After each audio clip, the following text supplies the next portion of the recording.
अगला चैप्टर है, chapter name डालना आप अम्ल, क्षारक एवं लवण।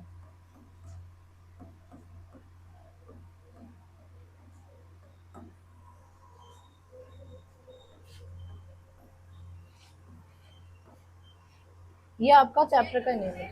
यस कम, आ जाओ। ठीक है, अब इसमें आपको सबसे पहले किस किस के बारे में पढ़ना है? पहले अम्ल के बारे में पढ़ेंगे, फिर क्षारक के बारे में पढ़ेंगे। ठीक है, फर्स्ट चैप्टर जो अपना हुआ है उसको अच्छे से लर्न कर लेना आप। ठीक है, रिएक्शंस भी पढ़ लेना और बाकी सारी चीजें भी। ठीक है, और बैलेंस रिएक्शन। चलो, सेकंड चैप्टर है आपका, ये भी केमिस्ट्री का ही है। मैंने आपको पहले ही बता दिया था कि कौन कौन से चैप्टर कौन से स्ट्रीम के हैं। स्टार्टिंग के first to fourth, first second third और फोर्थ चैप्टर वो केमिस्ट्री के हैं आपके। ठीक है, अम्ल, क्षारक एवं लवण, ये भी अपना केमिस्ट्री का सेकंड चैप्टर है। सबसे पहले हमें पढ़ना है किसके बारे में? अम्ल के बारे में। अम्ल क्या होते हैं? ठीक है, एसिड्स। अम्ल को इंग्लिश में क्या बोलते हैं? एसिड्स। तो सबसे पहली हेडिंग आपको करनी है अम्ल। ठीक है, अम्ल, एसिड्स। एसिड्स क्या है? ठीक है, अच्छा आपने कोई भी ऐसी चीज खाई है, मतलब हम खाते हैं, फ्रूट्स खाते हैं, तो वो हमें खट्टे लगते हैं खाने में, है ना? तो वो खट्टे क्यों लग रहे हैं? क्योंकि उसके अंदर क्या प्रेजेंट है? अम्ल प्रेजेंट है। अम्ल प्रेजेंट है, इसके कारण वो क्या लग रहा है हमें? खट्टे लग रहे हैं। तो पहला पॉइंट यही हो जाएगा, अम्ल जो होते हैं वो स्वाद में खट्टे होते हैं। ठीक है, अब देखो जैसे लेमन हो गया, ऑरेंज हो गया, मिल्क हो गया, दूध जो होता है ना, दही हो गया, कर्ड, है ना, जो भी खट्टी चीजें हैं उनमें क्या प्रेजेंट होता है? अम्ल प्रेजेंट होता है, एसिड प्रेजेंट होता है। ठीक है, और ये वीक एसिड्स होते हैं जिनको हम खा सकते हैं, लेकिन स्ट्रॉन्ग एसिड्स जो है उनको हम नहीं खा सकते। ठीक है, अब देखो, तो सबसे पहले अम्ल जो है, पहला पॉइंट, अम्ल स्वाद में खट्टे होते हैं। तो आप यही लिखेंगे, सबसे फर्स्ट पॉइंट जो है वो अम्ल जो है स्वाद में खट्टे होते हैं। ठीक है, अम्ल स्वाद में खट्टे होते हैं।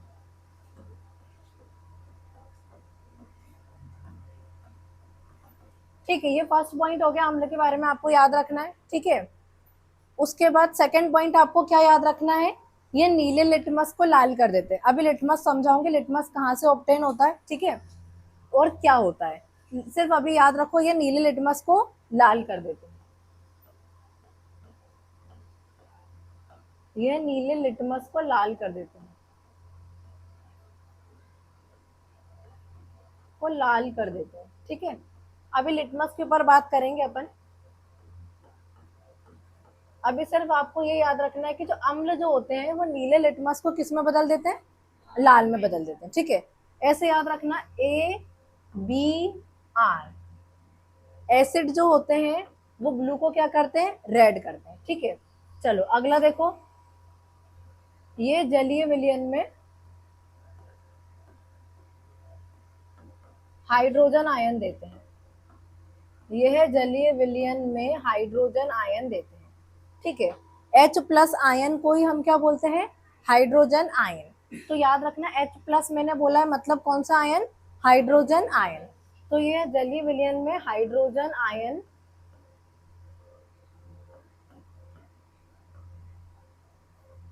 हाइड्रोजन आयन देते हैं। मतलब जब आप अम्ल को पानी में मिलाते हो, जल का, जलीय विलयन में मिलाते हो, है ना, जल में मिलाते हो, तो वो कौन से वाले आयन्स छोड़ते हैं? H प्लस वाले हाइड्रोजन आयन छोड़ते हैं। ठीक है, तो ये 3 पॉइंट आप बेसिक जो है इसके लिए याद रखो कि अम्ल जो होते हैं वो स्वाद में खट्टे होते हैं, ये नीले लिटमस को लाल लाल कर देते हैं, चेंज कर देते हैं, और ये जलीय विलयन में H प्लस आयन या हाइड्रोजन आयन देते हैं। ठीक है, अच्छा ये जो H प्लस आयन होता है ये जल में इस फॉर्म में नहीं रहता, ये H3O प्लस हाइड्रोनियम आयन की फॉर्म में रहता है। लेकिन ये चीज मैं आपको समझाऊंगी जब हम इसकी जल में घोल के रिएक्शन पढ़ेंगे ना, तब। अभी मत करो उसको। ठीक है, तो अम्ल स्वाद में खट्टे होते हैं, है ना, ये नीले लिटमस को लाल कर देते हैं, और जलीय विलयन में जब इसे घोलते हैं तो ये क्या करते हैं? H प्लस आयन छोड़ते हैं, और अम्ल जो होते हैं वो धातुओं को संक्षारित करते हैं। आप चाहो तो ये वाला पॉइंट भी ऐड कर सकते हो। अम्ल जो है वो धातुओं को संक्षारित करते हैं। ठीक है, ये हमने किसके बारे में पढ़ा? अम्ल के बारे में। अब हम पढ़ेंगे क्षारक के बारे में, और इसको इंग्लिश में अपन बोलते हैं बेस। ठीक है, क्षारक को क्या बोलते हैं अपन? बेस। चलो अब देखो, यहीं से आपका डिफरेंस भी बन जाएगा। अंतर अपन करते हैं ना, अम्ल और क्षारक में अंतर, बहुत इंपॉर्टेंट क्वेश्चन आता है ये, अम्ल और क्षारक में अंतर का। तो ये पॉइंट्स अपन ने अम्ल के याद कर लिए, कुछ क्षारक के हैं, और उसी को डिफरेंस बना दोगे आप। ठीक है, अब देखो जैसे अम्ल हमने पढ़ा कि ये स्वाद, एक मिनट थोड़ा एग्जाम्पल और लिख लो इसके, इसको हटाओ, अभी एग्जाम्पल्स और ऐड कर लो कुछ। ठीक है, एग्जाम्पल लिख लो, उदाहरण।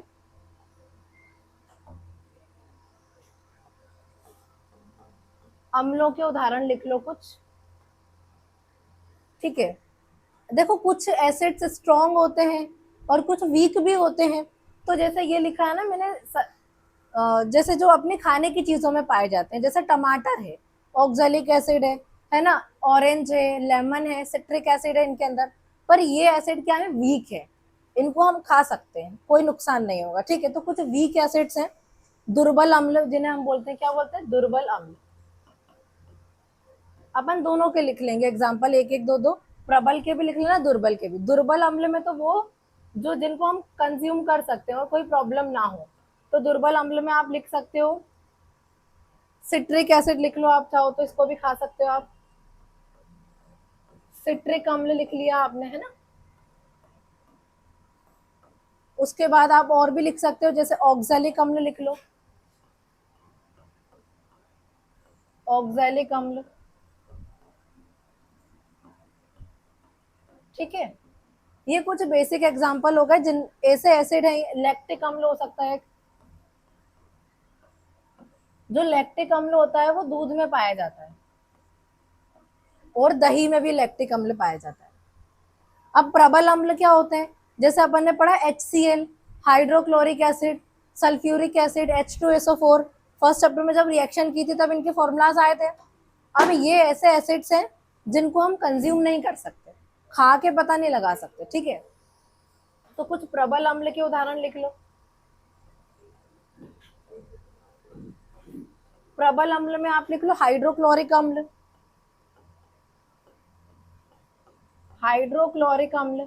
ठीक है, देखो सारे ही एसिड्स को आप टेस्ट करके नहीं बता सकते, है ना, सभी एसिड को टेस्ट करना सिक्योर नहीं है। ठीक है, कुछ को ही टेस्ट कर सकते हो, जैसे ये जो दुर्बल वाले हैं उनको, है ना। एक हो जाएगा आपका हाइड्रोक्लोरिक अम्ल, एक हो जाएगा आपका सल्फ्यूरिक अम्ल। ठीक है, इन दोनों के फॉर्मूलाज भी आपको याद होंगे। हाइड्रोक्लोरिक अम्ल का क्या होता है? HCl, और सल्फ्यूरिक एसिड का क्या होता है? H2SO4, hydrogen sulphate. ठीक है, अब देखो इसके बारे में पूरा पढ़ते हैं। अम्ल जो है वो स्वाद में खट्टे होते हैं, बेसिक पॉइंट है, याद रखना है। नीले लिटमस को लाल कर देते हैं। ठीक है, जलीय विलयन में H+ आयन देते हैं। उदाहरण में दोनों अपन ने टाइप के लिखे, प्रबल भी लिखे और दुर्बल भी लिखे। दुर्बल मतलब जिसको खाने से हमें कोई हार्म ना हो, कोई नुकसान ना हो, जिसको हम कंज्यूम कर सकते हैं। जैसे सिट्रिक अम्ल हो गया, कोई प्रॉब्लम नहीं, इसको आप खाते भी हो। ऑरेंज खाते हो आप, लेमन खाते हो आप, उसमें ये प्रेजेंट होता है। इमली खाते हो आप, इमली में टार्ट्रिक एसिड होता है, ये वाला नहीं होता है। टार्ट्रिक अम्ल होता है वो इमली में होता है। ऑक्जेलिक अम्ल जो होता है वो आपके टमाटर में होता है। ठीक है, उसके बाद लैक्टिक अम्ल आपका जो दूध और दही, इनमें लैक्टिक अम्ल होता है। तो ये कुछ दुर्बल अम्ल है जिनको आप कंज्यूम भी करोगे तो कोई प्रॉब्लम नहीं है। ठीक है, और इनका स्वाद लेकर आप बता सकते हैं, है ना, चीजें जो खट्टी हैं तो पता चल जाएगा इसके अंदर क्या प्रेजेंट है, अम्ल प्रेजेंट है। ठीक है, अब जैसे प्रबल अम्ल है, अब इनको आप टेस्ट नहीं कर सकते। ठीक है, ये हाइड्रोक्लोरिक अम्ल हो गया, ये सल्फ्यूरिक अम्ल हो गया, और भी होते हैं पर एग्जाम्पल में आप 2 ही लिख लीजिए। चलिए, ये हो गया लिख करके सभी का। अब हम पढ़ते हैं क्षारक क्या होते हैं। ठीक है, अभी हमने अम्ल पढ़ा, अब हम क्षारक पढ़ेंगे अगले पॉइंट में। क्षारक मतलब बेस।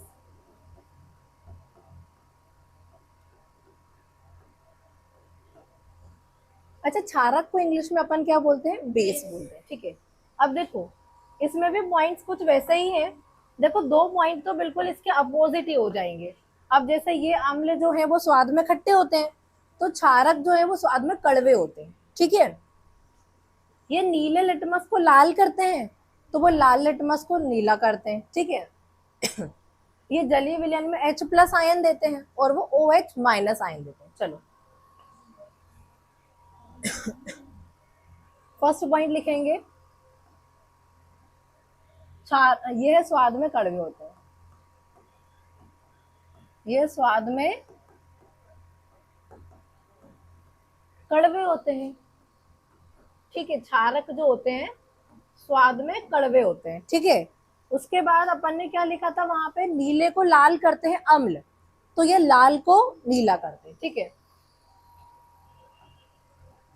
ये है लाल लिटमस को नीला कर देते हैं, लाल लिटमस को नीला कर देते हैं, ये लाल लिटमस को नीला कर देते हैं, ठीक है। ये लाल लिटमस को नीला कर देते हैं, ठीक है। उसके बाद अपना ये थर्ड वाला पॉइंट इसमें क्या था, जलीय विलयन में H प्लस आयन देते हैं, ये प्लस वाले देते हैं, वो माइनस वाले देंगे OH माइनस, हाइड्रोक्साइड आयन बोलते हैं, ठीक है। ये है जलीय विलयन में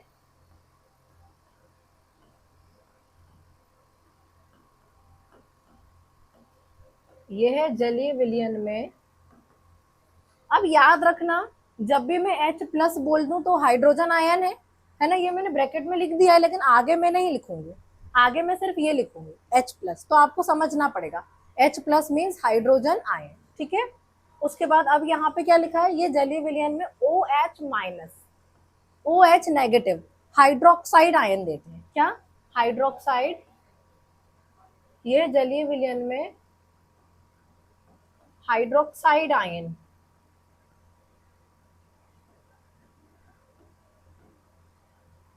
देते हैं, यह जलीय विलयन में हाइड्रोक्साइड आयन देते हैं, ठीक है। अच्छा, जब आप इनको टच करोगे ना, तो टच करने पे साबुन जैसे होते हैं, है ना, इसको ऐसा ही याद रख लो, लिखो मत भले ही जाए। क्या, ये जो क्षारक हैं, इनको जब टच करते हैं तो ये साबुन की तरह होते हैं, सोपी होते हैं टच करने पे, ठीक है, साबुन जैसे होते हैं, ठीक है। तो अम्ल जो है वो स्वाद में, अम्ल खट्टे होते हैं, लेकिन क्षारक क्या होते हैं, कड़वे होते हैं, ठीक है। अम्ल जो है, इससे पहले जो हमने पढ़ा था, अम्ल वो नीले लिटमस को लाल करते हैं, और क्षारक जो है वो लाल लिटमस को नीला कर देते हैं।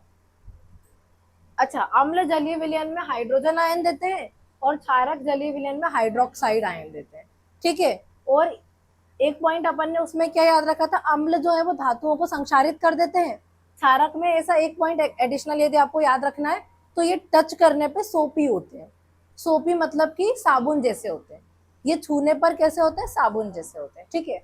अच्छा, यहाँ पर भी आप कुछ एग्जाम्पल लिख लो, है ना, उदाहरण लिख लेते हैं क्षारक में भी अपन।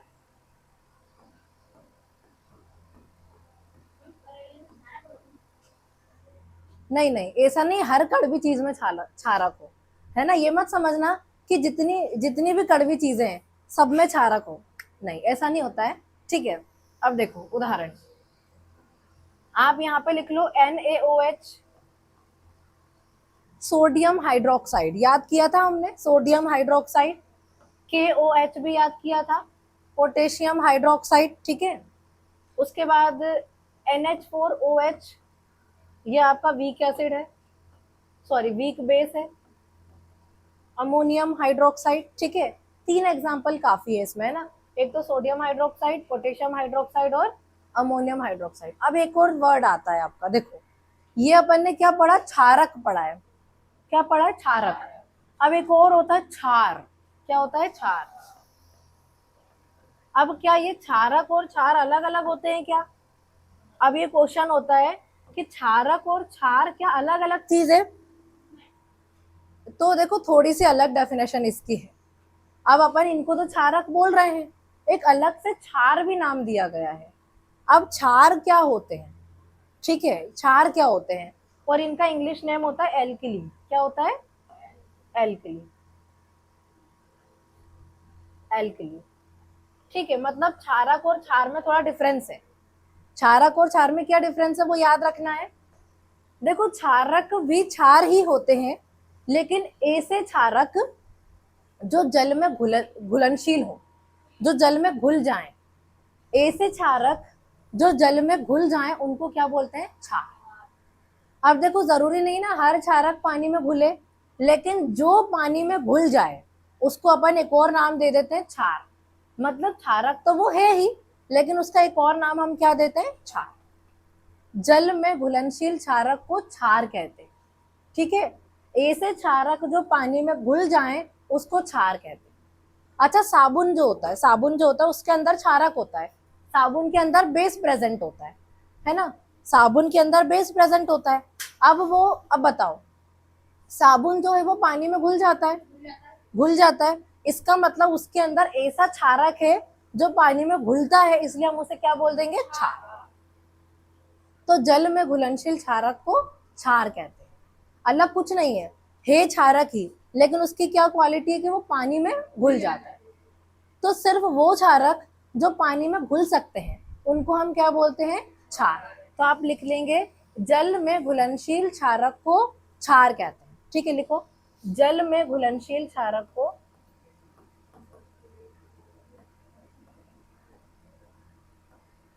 जल में घुलनशील क्षारक को क्षार कहते हैं।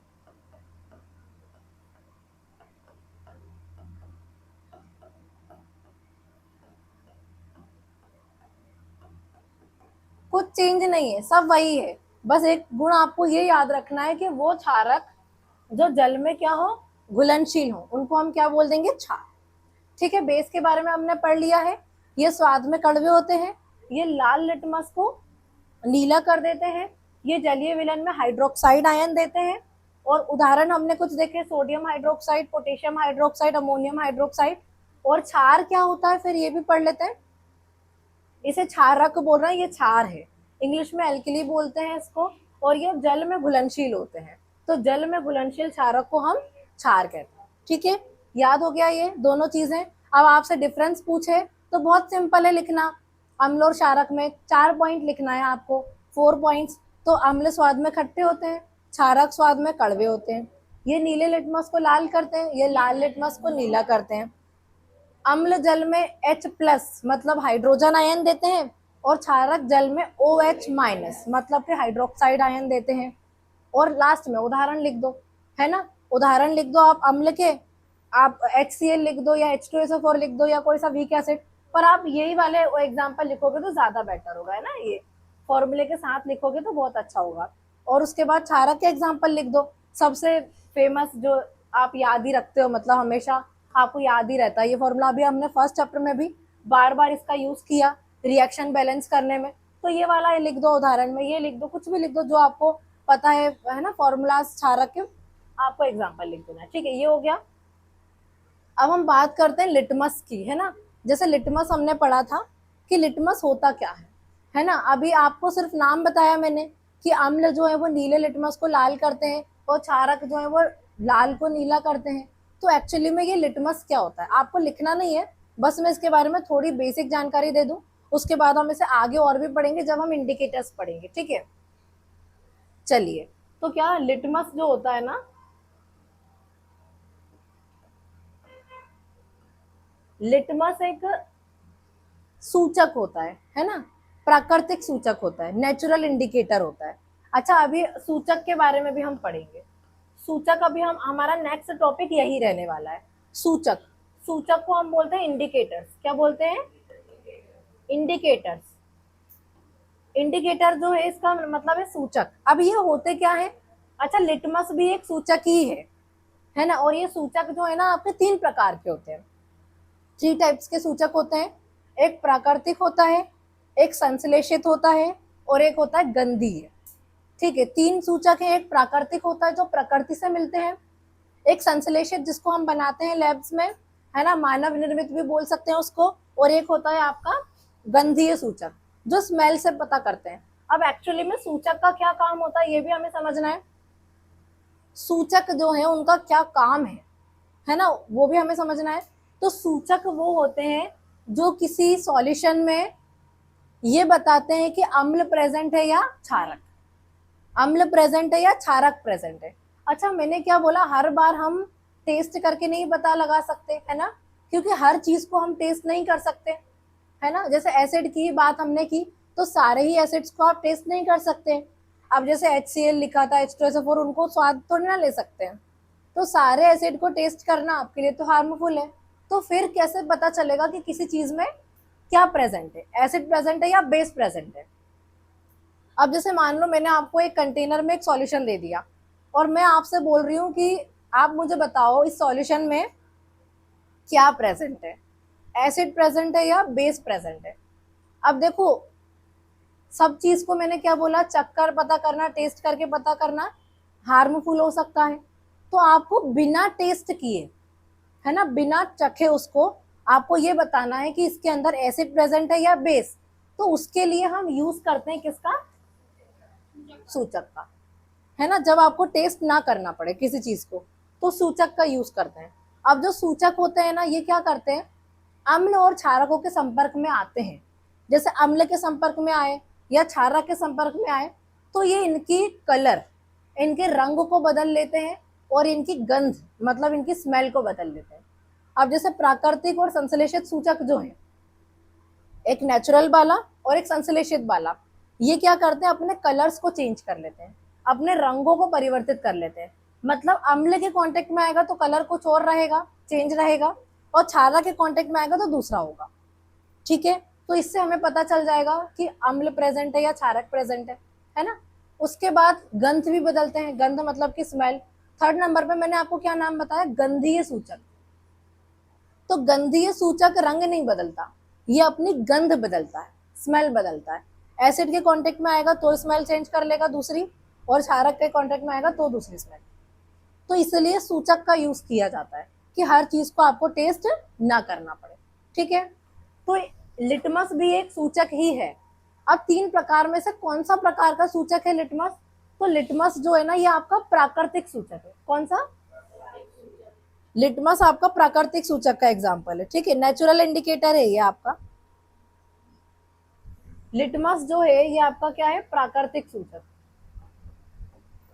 अभी सूचक हम डिटेल में पढ़ेंगे, लिखेंगे भी, थोड़ा सा लिटमस के बारे में समझ लो। लिटमस जो है ना एक प्राकृतिक सूचक है, नेचुरल इंडिकेटर।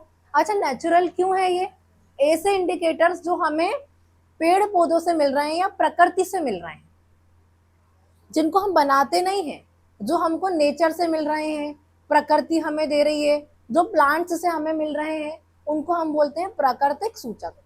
तो ये जो लिटमस है ना ये प्लांट से मिलता है, हमको प्लांट से मिलता है, एक पौधे से मिलता है। थैलाफाइटा ग्रुप का एक प्लांट है, थैलाफाइटा ग्रुप का एक प्लांट है लिचेन, वहां से हमको ये मिलता है लिटमस। याद रखना, लिटमस जो है ये थैलाफाइटा ग्रुप का, थैलाफाइटा ग्रुप का एक प्लांट है जिसका नाम है लिचेन। तो वहां से ये हमें मिलता है। ये बेसिक इंफॉर्मेशन है लिटमस के बारे में, याद रखना। थैलाफाइटा ग्रुप का एक प्लांट है लिचेन, उस लिचेन के प्लांट से हमको लिटमस मिलता है। ठीक है, अब जब ये विलियन की फॉर्म में मिलता है, विलियन की सॉल्यूशन की फॉर्म में मिलता है ना, तो जब ये विलियन की फॉर्म में मिलता है तो किस कलर का होता है, ये बैंगनी कलर का रंजक होता है। क्या होता है, बैंगनी कलर का रंजक होता है। जब ये विलियन की फॉर्म में मिलेगा ना लिचेन से, तो ये बैंगनी कलर का क्या होगा, रंजक होगा। रंजक समझते हो, जिससे कलर किया जाता है, पर्पल कलर का डाई, पर्पल कलर का डाई, बैंगनी कलर का रंजक मिलता है आपको। क्या मिलता है, बैंगनी कलर का रंजक, पर्पल कलर का डाई। एक इस फॉर्म में मिलता है ये हमको बैंगनी कलर के रंजक, और ये तो विलियन वाला फॉर्म हो गया।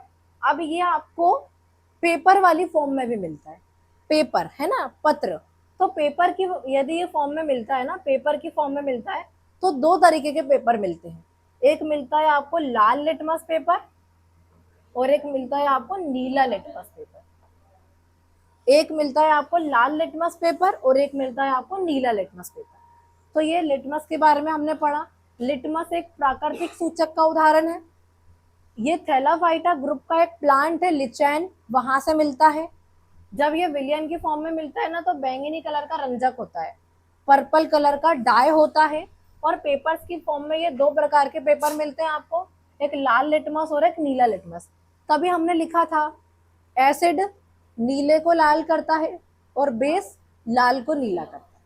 ठीक है, ये हो गया हमारा, ये इंडिकेटर हो गया। इंडिकेटर्स के बारे में और डिटेल में पढ़ेंगे, पर ये लिटमस के बारे में जानकारी थी। ठीक है, आगे बढ़ते हैं।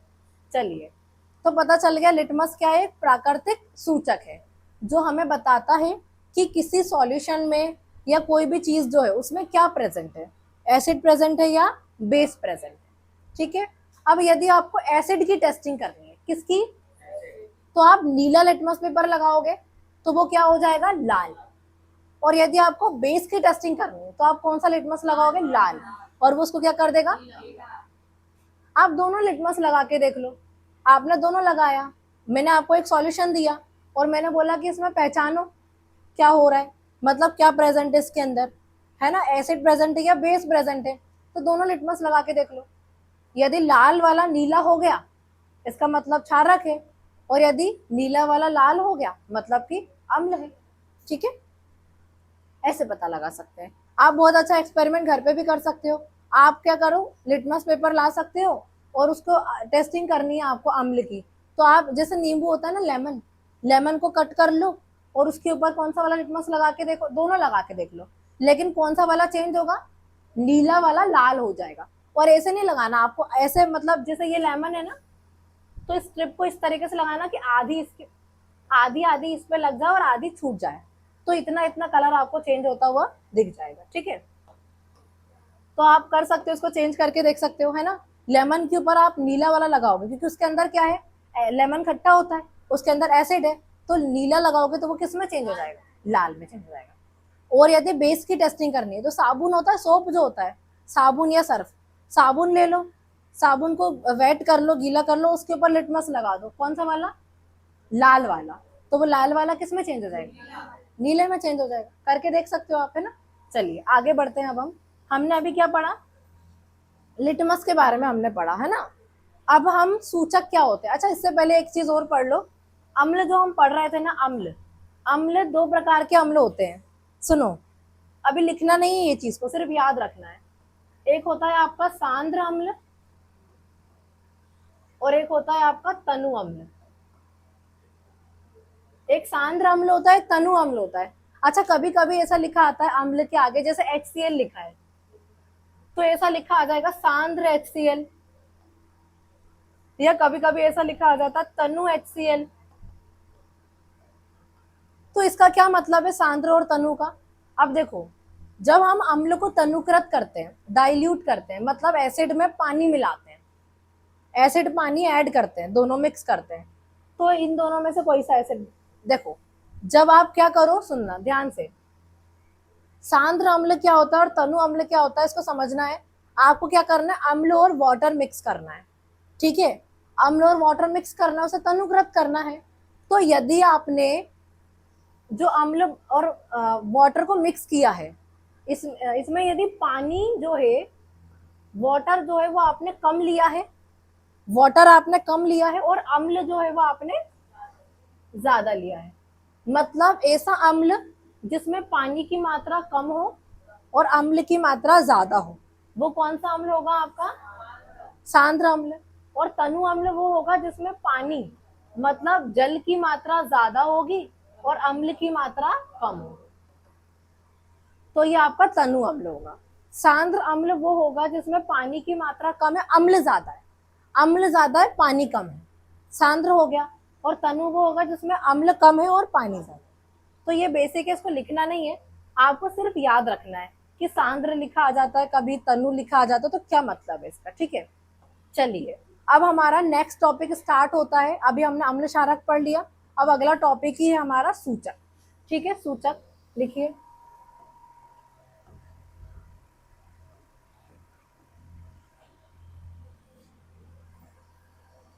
सूचक वे पदार्थ होते हैं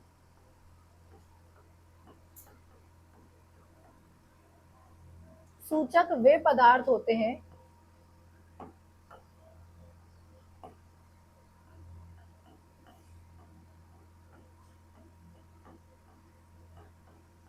जो अपने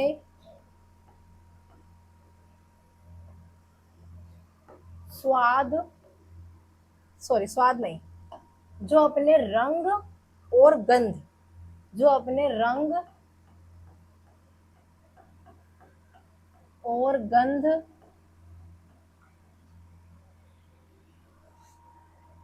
को बदलकर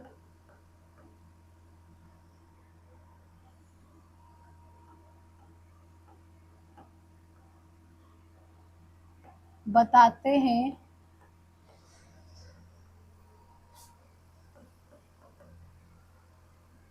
कि किसी विलयन में अम्ल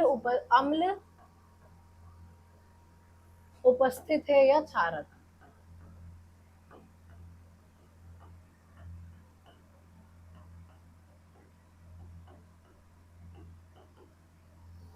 सिंपल, आप ये याद रखो, सूचक जो है वो दिए गए विलयन में अम्ल और क्षारक की उपस्थिति को दर्शाता है। आप या और करके ना ऐसा भी लिख सकते हो, छोटी सी डेफिनेशन भी लिख सकते हो, सूचक किसी विलयन में किसी विलयन में किसी विलयन में अम्ल और क्षारक की, हाँ,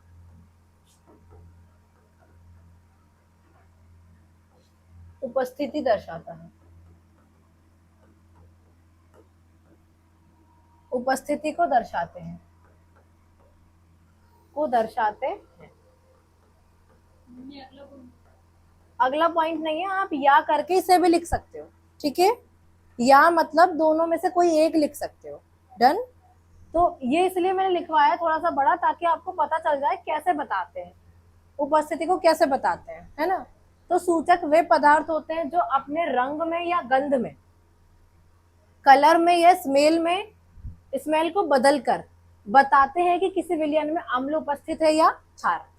मतलब उपस्थिति बता रहे हैं लेकिन उसमें वो चेंजेस कर रहे हैं, है ना, अपने रंग में और अपने गंध में। तो सूचक किसी विलयन में अम्ल और क्षारक की उपस्थिति को दर्शाते, ठीक है। 3 प्रकार के होते हैं, लिखो, ये 3 प्रकार के होते हैं, ये 3 प्रकार के होते हैं।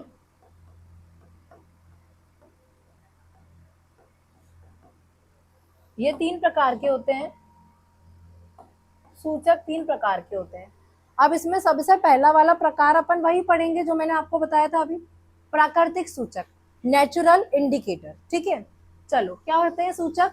सूचक किसी विलयन में अम्ल और क्षारक की उपस्थिति को दर्शाते हैं।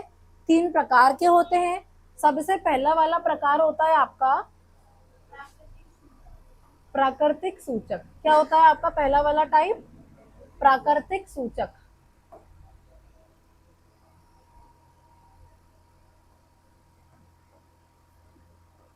और इसको अपन बोलते हैं नेचुरल इंडिकेटर। क्या बोलते हैं? Natural indicator. अच्छा, प्राकृतिक सूचक वे सूचक जो हमें प्रकृति से प्राप्त होते हैं। प्रकृति से यह बोल सकते हैं पेड़ पौधों से प्राप्त होते हैं, उन्हें हम क्या बोलते हैं? प्राकृतिक सूचक। लिखो, वह सूचक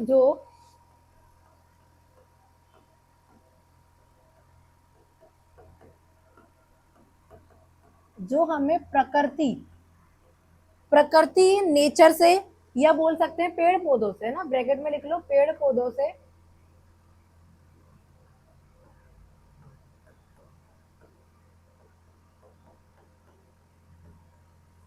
प्राप्त होते हैं,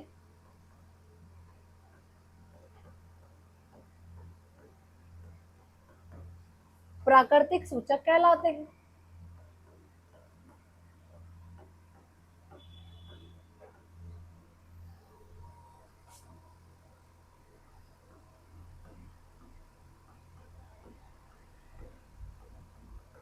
चलिए, प्राकृतिक सूचक की डेफिनेशन क्या हो जाएगी? वह सूचक जो हमें प्रकृति से प्राप्त होते हैं, नेचर से, पेड़ पौधों से प्राप्त होते हैं, वो हमारे कौन से सूचक होते हैं? प्राकृतिक सूचक। ठीक है, वो प्राकृतिक सूचक है। ठीक है, अब इनका उदाहरण देखो। अच्छा, एक उदाहरण तो हमारा वही आ जाएगा जो अभी हमने बताया आपको, क्या, लिटमस। अच्छा, एक और बहुत कॉमन एग्जांपल जो आप रोज देखते हो, वो पता है क्या है? हल्दी। हल्दी, हल्दी एक कौन सा सूचक है आपका? प्राकृतिक सूचक। हल्दी जो होती है ना, टर्मरिक, ये भी प्राकृतिक सूचक है। मतलब हल्दी बता सकती है कि किसी चीज में एसिड है या बेस है, किसी चीज में अम्ल प्रेजेंट है या क्षारक प्रेजेंट है, हल्दी हमें बता सकती है। तो प्राकृतिक सूचक में पहला उदाहरण आ जाएगा हमारा हल्दी का। किसका? हल्दी। हल्दी जो होती है ये पेड़ पौधों से मिलती है ना, हमको प्रकृति से मिल रही है ना, तो ये भी एक हमारा प्राकृतिक सूचक है। अब पता है क्या होता है, हल्दी को जब आप अम्ल के संपर्क में लेकर आओगे तो ये येलो ही रहेगी, पीला कलर ही रहेगा, इसका रंग जो है वो पीली रहेगी, पीला ही रहेगा रंग इसका। लेकिन जब ये किसके कांटेक्ट में आ जाती है, जब ये क्षारक के कांटेक्ट में आती है ना, तो इसका कलर लाल हो जाता है। कैसा हो जाता है? अम्ल के कांटेक्ट में रहेगी तो पीला ही रहेगा, लेकिन क्षारक के कांटेक्ट में आएगा तो इसका कलर क्या हो जाएगा? लाल। ये मत लिखना आप भली चाहे, आप सिर्फ उदाहरण लिख लो, ये मैं समझा रही हूँ आपको कि हल्दी जो है अम्ल के संपर्क में आती है तो येलो हो जाती है, और क्षारक के संपर्क में आती है तो रेड हो जाती है। अब समझो आप, जैसे आपको टेस्ट करके देखना भी है, तो हल्दी के ऊपर आप कुछ लेमन जूस डाल के देख लो, अम्ल डाल के देख लो, उसमें कोई कलर चेंज नहीं हो रहा है, मतलब उसमें अम्ल प्रेजेंट है। हल्दी के साथ आप जैसे कुछ सोप सॉल्यूशन है, सोप सॉल्यूशन मतलब जो साबुन का विलयन है, वो डाल के देख लो तो लाल हो जाएगी। और देखा भी है आपने, देखो कभी कभी ऐसा होता है हमारे शर्ट पे या हमारे क्लॉथ्स पे दाग लग जाता है ना, खाने का, हल्दी प्रेजेंट होती है ना उसमें। और जब आप उसको धोते हो ना, डिटर्जेंट या सोप से आप उसे धोते हो, तो वो जो स्टेन होता है ना वो लाल हो जाता है। अब वो स्टेन लाल क्यों हुआ? क्योंकि उसमें क्या प्रेजेंट थी? हल्दी प्रेजेंट थी। और हल्दी जब क्षारक के संपर्क में आएगी, अब देखो साबुन और डिटर्जेंट जो है उसमें क्या प्रेजेंट है? क्षारक प्रेजेंट है, बेस प्रेजेंट है, तो बेस के कांटेक्ट में आएगी तो वो लाल हो जाएगी। और एग्जाम्पल आपने देखा है, सुनो, जब क्या, दैट्स इट, मैं यही बता रही थी आपको अभी, है ना, यही एग्जाम्पल मैं बोलने वाली थी। जैसे कभी आपको चोट लग जाती है ना, चोट लग जाती है तो आप हल्दी चूना लगाते हो, है ना, आपके मतलब दादी दादी माँ, मम्मी, ये पुराने वाले जो नुस्खे होते हैं ना ये करते हैं। ठीक है, चोट लग जाती है तो वो हल्दी चूना लगाते हैं। अब हल्दी में चूना ऐड करते हो तो वो कैसे हो जाती है? रेड हो जाती है। तो एग्जाम्पल हमें पता चल गया कि जब वो क्षारक के कांटेक्ट में आएगी तो वो क्या हो जाएगी? रेड हो जाएगी, लाल हो जाएगी। तो वो हल्दी चूना वाला बेस्ट एग्जाम्पल हो गया आपका। और भी आप देख ही सकते हो, है ना, आप स्टेन लग जाता है तो भी रेड हो जाता है वो। अच्छा, आप जब छोटी क्लासेस में थे ना, शायद 7th या 8th क्लास में, ये वाला चैप्टर था, अम्ल क्षारक और लवण वाला चैप्टर था। और उसमें एक एक्टिविटी थी, 8th क्लास में था, यस, एक एक्टिविटी थी उसमें, आपको एक ग्रीटिंग कार्ड बनाना है। एक एक्टिविटी आपको दी थी, आपको एक ग्रीटिंग कार्ड बनाना है। और उस कार्ड को के लिए आपको क्या क्या यूज करना है? आपको हल्दी का यूज करना है, आपके पास हल्दी दे रखी है, और उसके एक पेपर है, एक हल्दी है, और साथ में आपको दो चीजें दी हैं। एक में लेमन का जूस दे दिया आपको, मतलब लेमन या किसी भी खट्टी चीज का आपको जूस दे दिया जिसमें क्या है? एसिड है। और एक आपको दे दिया सोप सॉल्यूशन, है ना, साबुन का विलयन दे दिया। अब आपसे बोल रहे हैं इसे ग्रीटिंग कार्ड बनाओ, तो थोड़ा शायद आपको ये क्रियाकलाप याद हो। तो पता है कैसे? वो पूरा ऐसे बताया था उसमें कि एक पेपर को पूरा येलो कर लोगे, पहले पूरा येलो येलो कर लोगे, है ना, पेपर को पूरा क्या करेंगे? येलो। येलो जब आप इसे पूरा पूरा ऐसा येलो येलो येलो कर दोगे, उसके बाद आपको डिजाइन बनानी है ना, इस पे डिजाइन बनानी है। तो आपके पास एक तो क्या है? एक तो लेमन जूस है, उससे बनाओगे तो बनेगी क्या? नहीं बनेगी। तो आप क्या करोगे? वो ले लोगे, साबुन वाला विलियन ले लोगे। अब उससे आप डिजाइन बनाओगे, जो भी लिखोगे तो वो यहाँ पे रेड रेड कलर से बन जाएगी, है ना। ये वाला एक्सपेरिमेंट था एक क्लास 8th में, जब ये चैप्टर आया था आपका अम्ल क्षारक और लवण वाला।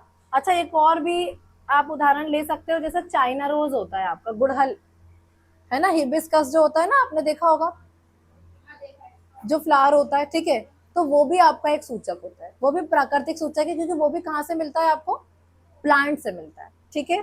अभी देखो आगे बढ़ते हैं, ये हमने कौन सा सूचक लिखा, प्राकृतिक सूचक। एक उदाहरण और लिख लो, एक उदाहरण ये वाला लिखना जरूरी, क्योंकि आपके बुक में दिया ही है, लिटमस तो पढ़ना ही है आपको। अच्छा, लिटमस एक आपका प्राकृतिक सूचक का उदाहरण है, और मैंने बता दिया है कैसे कलर चेंज करता है। अम्ल के कांटेक्ट में नीला वाला लिटमस आएगा तो वो रेड हो जाएगा, और क्षारक के कांटेक्ट में रेड वाला आएगा तो वो नीला हो जाएगा, ठीक है। लिख लो, इसको नोट डाउन कर लो।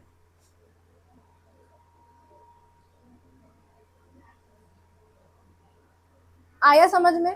अब ये पहला प्रकार हमने क्या पढ़ा, प्राकृतिक सूचक। अब दूसरा हम पढ़ेंगे संश्लेषित सूचक या मानव निर्मित सूचक, है ना। यस, विनेगर जो होता है ना, सिरका, वो खट्टा होता है और उसमें एसिड होता है, आपका एसिटिक एसिड होता है उसमें, ठीक है। अभी हमें ना एक टेबल पढ़ेंगे, उसमें दिया हुआ है किसमें कौन सा एसिड होता है। अच्छा, चींटी का डंक जो होता है, चींटी आपको कभी काट लेती है ना, चींटी का डंक जो होता है ना, उसमें भी एसिड होता है, फॉर्मिक एसिड होता है उसमें, ठीक है। तो इसलिए आपको मतलब जलन होती है जब चींटी काटती है तो, है ना, लेकिन उसको यदि आप साबुन से धो लोगे तो वो ठीक हो जाएगा। अब ऐसा क्यों, क्योंकि एक रिएक्शन हम पढ़ने वाले हैं, उदासीनीकरण अभिक्रिया।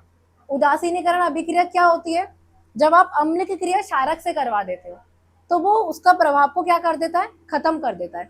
मतलब अम्ल के प्रभाव को कम करना तो आपको रिएक्शन करवा देनी है क्षारक से। तो जैसे चींटी काट ले तो आप उसको है ना क्षारक लगा लो उस पर, क्षारक से या साबुन वगैरह से धो लोगे ना तो वो अम्ल का कांटेक्ट वहां से क्या हो जाएगा, खत्म हो जाएगा, ठीक है। अब जैसे कभी जो एक क्वेश्चन आएगा हमारे पास, किसान जो होते हैं उनके खेत की मिट्टी कभी अम्लीय हो जाती है ना, उनकी खेत की मिट्टी क्या हो जाती है, कभी अम्लीय हो जाती है ना। तो क्या होगा, फसल में नुकसान होगा। तो वो पता है क्या करते हैं, चूना डालते हैं, चूना वगैरह जो बेस होता है वो डालते हैं। क्यों डालते हैं, क्योंकि वहां पे क्या ज्यादा हो चुका है, अम्ल ज्यादा हो चुका है, और अम्ल के प्रभाव को कम करने के लिए हमें रिएक्शन करवानी पड़ेगी क्षारक से। तो ये दोनों एक दूसरे के क्या कर देंगे, न्यूट्रल कर देते हैं, क्या कर देते हैं, न्यूट्रल, उदासीन कर देंगे, है ना। तो न्यूट्रलाइजेशन रिएक्शन होती है ये उदासीनीकरण अभिक्रिया। अभी हम पढ़ेंगे, अभी जब इसके गुणधर्म पढ़ेंगे तब। चलो, तो प्राकृतिक सूचक का एक उदाहरण हो जाएगा आपका लिटमस, ठीक है। आगे बढ़ते हैं अब हम। अब दूसरे नंबर पे आप लिखो संश्लेषित सूचक। संश्लेषित सूचक,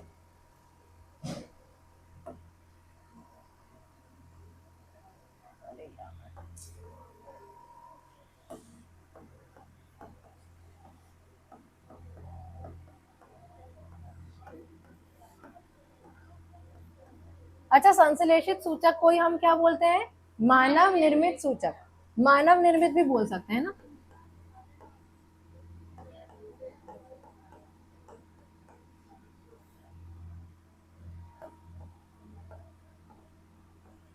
ठीक है, इसको अपन बोलते हैं सिंथेटिक इंडिकेटर।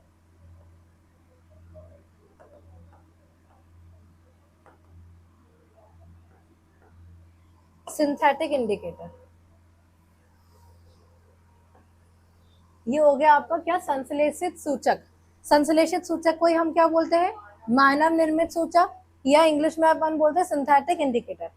अब नाम में ही छुपा हुआ है ना, मानव निर्मित, ऐसे सूचक जो प्रकृति से नहीं मिलेंगे, जो इंसानों के द्वारा, मानव के द्वारा बनाए जाएंगे, उसको क्या बोलेंगे, मानव निर्मित सूचक। वह सूचक जो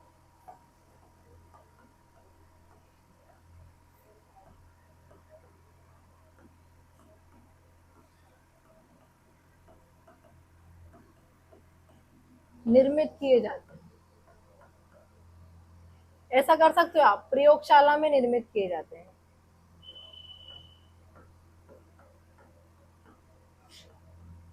लेबोरेटरीज में बनाए जाते हैं, ये केमिकल सब्सटेंसेस होते हैं, ठीक है, प्रयोगशाला में बनाए जाते हैं, बनाए जाते हैं।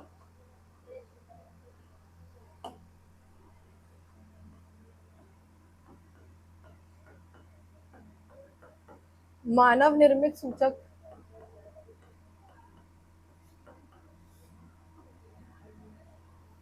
मानव निर्मित सूचक कहलाते हैं।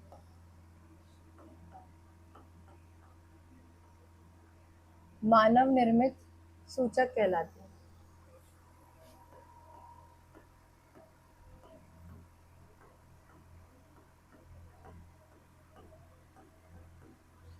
ये रसायन होते हैं ना, ये रासायनिक पदार्थ होते हैं, रसायन होते हैं, आप लिख सकते हो, ये रासायनिक पदार्थ होते हैं।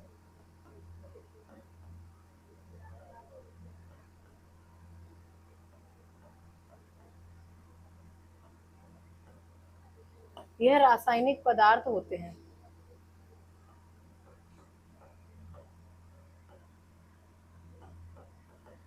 ठीक है, वह सूचक जो मानव के द्वारा प्रयोगशाला में बनाए जाते हैं उन्हें मानव निर्मित या संश्लेषित सूचक कहते हैं। ठीक है, ये रासायनिक पदार्थ होते हैं। ठीक है, रासायनिक पदार्थ होते हैं ये। चलिए उदाहरण लिखिए आप।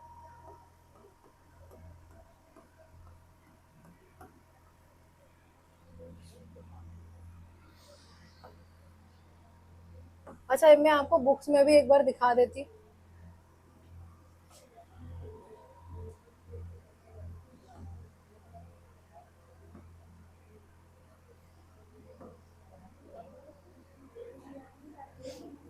अरे, आवाज कैसे आने लग गई?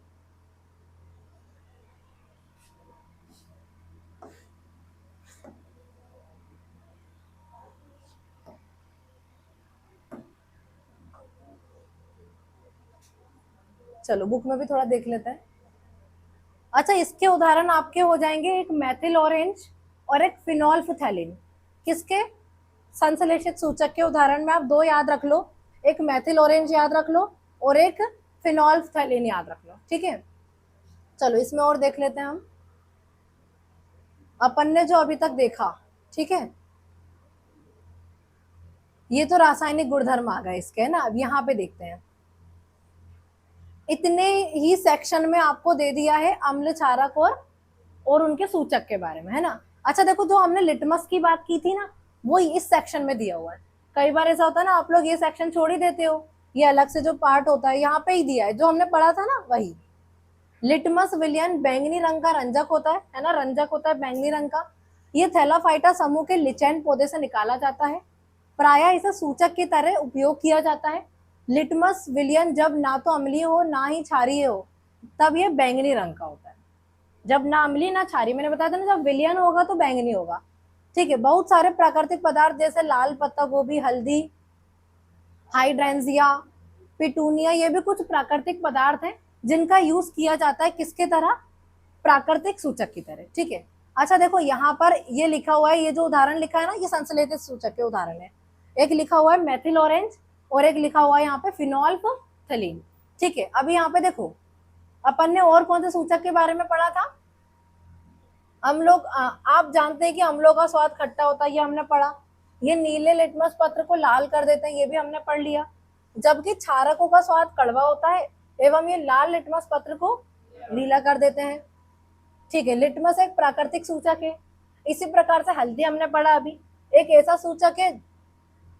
हल्दी भी एक प्राकृतिक सूचक ही है, जो हमने अभी देख लिया।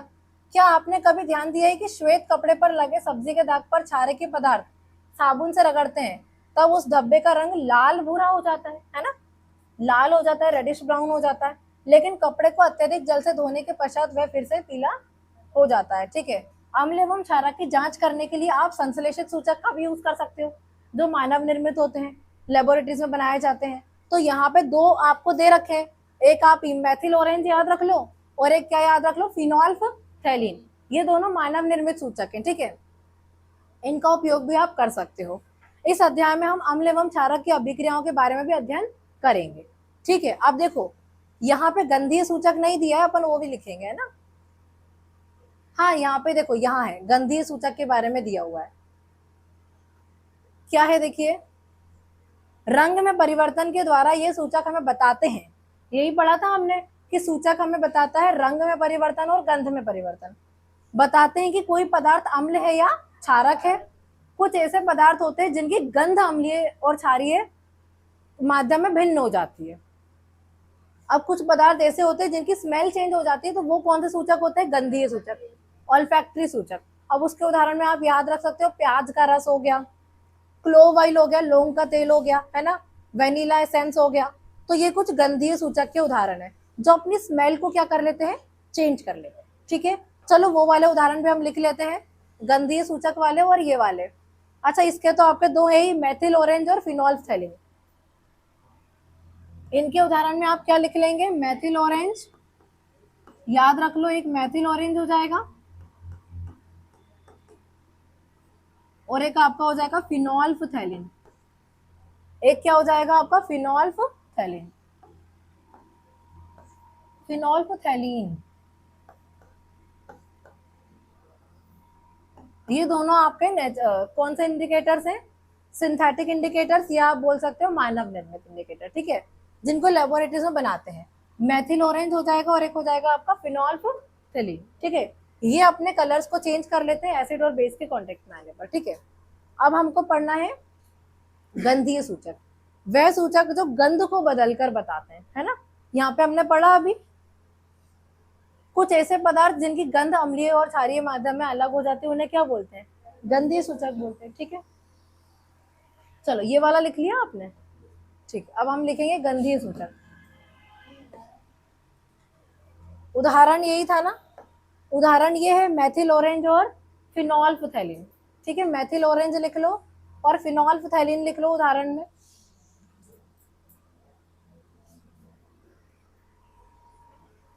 लिखा आपने। अच्छा, इसको ये चीज और याद रख लेना, मेथिल ऑरेंज जो है इसका नेचुरल क्या है, ये ऑरेंज है ना, लेकिन ये एसिड और बेस के कांटेक्ट में आने पर कलर बदलेगा। तो बेस के कांटेक्ट में आएगा, या बोल सकते हैं हम क्षारक, क्षारक के कांटेक्ट में आएगा तो ये पीला हो जाएगा, है ना, और अम्ल के कांटेक्ट में आएगा तो ये लाल हो जाएगा।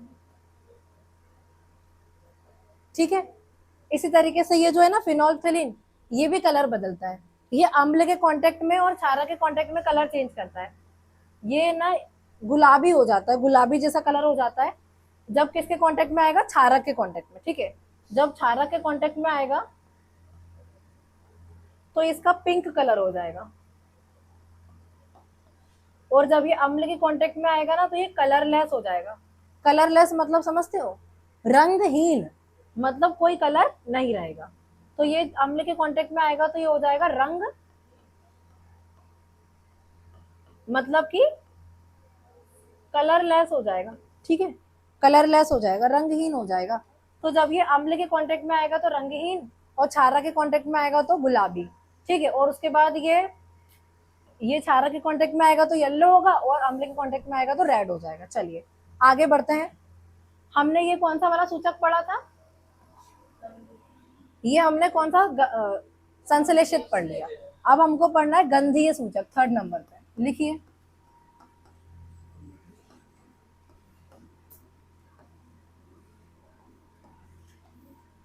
इसको अपन बोलते हैं ऑल्फैक्टरी इंडिकेटर। क्या बोलते हैं, ऑल्फैक्टरी वर्ड यूज होता है ओडर के लिए, स्मेल के लिए। ठीक है,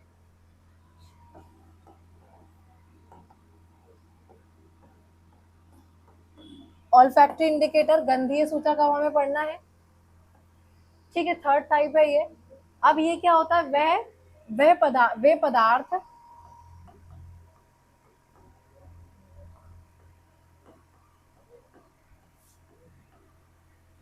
जो अम्ल या क्षारक के संपर्क में आने पर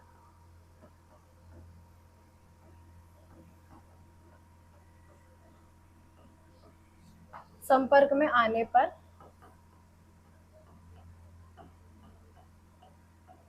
अपनी गंध को परिवर्तित कर लेते हैं, आने पर अपनी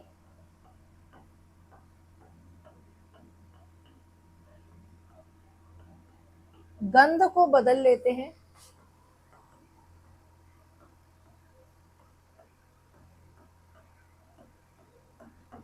गंधीय सूचक कहलाते हैं।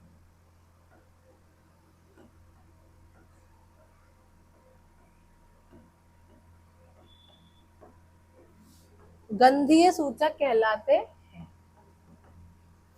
वे पदार्थ जो अम्ल या क्षारक के संपर्क में आने पर अपनी गंध, अपनी स्मेल, ओडर को चेंज कर लेते हैं, तो वो क्या होते हैं? गंधीय सूचक होते हैं। उदाहरण आप लिख लो इसके।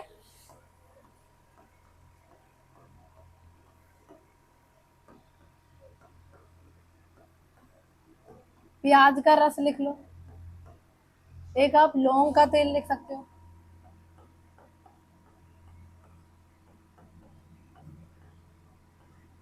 दो काफी है, ठीक है। ये दो एग्जाम्पल आप लिख सकते हो, है ना। प्याज का रस भी हो सकता है, लौंग का तेल भी हो सकता है, वेनिला एसेंस भी हो सकता है। तो ये कुछ एग्जाम्पल आपको गंधीय सूचक के याद रखना है, ठीक है। हो गया डन, लिखा सभी ने? चलिए,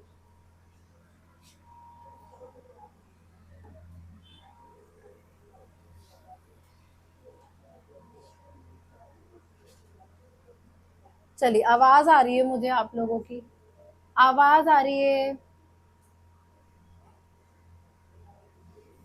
चलो, ये सूचक के बारे में हमने पढ़ लिया है। अब हमको पढ़ना है, अब अगले टॉपिक पे हम आते हैं, और हमारा जो नेक्स्ट टॉपिक है वो ये है, अम्ल एवं क्षारक के रासायनिक गुणधर्म को समझना। हमें क्या करना है? अम्ल और क्षारक के रासायनिक गुणधर्म को समझना है। रासायनिक गुणधर्म क्या होते हैं?